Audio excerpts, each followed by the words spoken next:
وقتی شما میگید لا اله الا الله یعنی من فقط یک معبود دارم، نه پول رو عبادت میکنم، نه مقام رو عبادت میکنم، نه امپراتور رو عبادت میکنم، نه فرعون رو عبادت میکنم.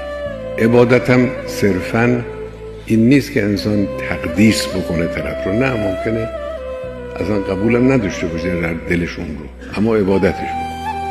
عبادت یعنی اطاعت کردن با همه وجود. این عبادت، اطاعت، این عبادت.